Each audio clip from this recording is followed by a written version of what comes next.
À l'Université du Très Haut Débit, il y a un événement, c'est la remise d'un rapport très important sur les territoires connectés et durables. Et il est le fruit d'un travail collectif bien évidemment, mais piloté par la rapporteure Valérie Nouvel. Bonjour, merci beaucoup d'être avec nous. Bonjour. Alors, vous allez remettre ce rapport à Jean-Noël Barrot, le ministre en charge de la transition numérique. Quels sont les principaux messages que vous allez lui adresser en lui remettant ce rapport ? Le ministre souhaitait une mission sur les territoires connectés et durables pour en fait bâtir une feuille de route nationale pour en fait monter en puissance le développement des territoires connectés et durables.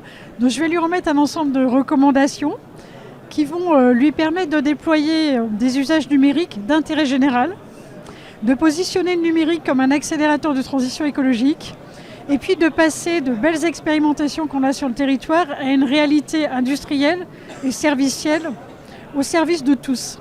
Alors quand vous parlez d'expérimentation, ça veut dire qu'aujourd'hui déjà, numérique, transition numérique et transition environnementale, c'est compatible? Oui, complètement. Oui. Complètement. Comment?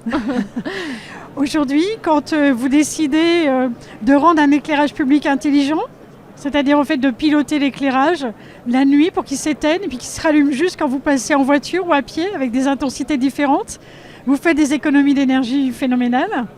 Et en même temps, vous servez aussi la trame noire de la transition écologique. Donc vous agissez sur l'énergie, sur la biodiversité. Donc vous voyez, c'est un véritable accélérateur. Et il y a des exemples comme ça, il y en a beaucoup d'autres. L'outil numérique comme mesure finalement de l'impact environnemental aussi.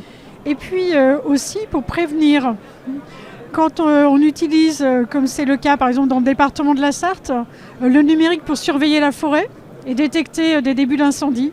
Mais qu'ici on prévient les incendies et on optimise en fait la préservation de la biodiversité. Et alors quelles sont les prochaines étapes? Donc la remise de votre rapport, qu'est-ce qui va se passer très concrètement après? Quand on remet un rapport au ministre, on lui formule ses recommandations et c'est sa liberté de les mettre en œuvre ou pas, d'en choisir certaines ou d'autres. Donc je lui laisse effectivement toute latitude et il a toute ma confiance. Mais ce que j'espère, c'est qu'effectivement, ce sera le point de départ pour porter haut les atouts de la France en matière de numérique. Il y a des actions qui peuvent déjà être enclenchées là, d'ici la fin de l'année 2023. Oui, parce que c'était une commande des ministres, un rapport opérationnel, donc d'être un moyen constant, de s'inspirer de tout ce qui se passait sur les territoires. Donc on peut démarrer dès demain matin. Valérie Nouvel, merci beaucoup d'avoir été avec nous. Merci à vous. Ce programme vous a été présenté par Infranum, la fédération partenaire des territoires connectés.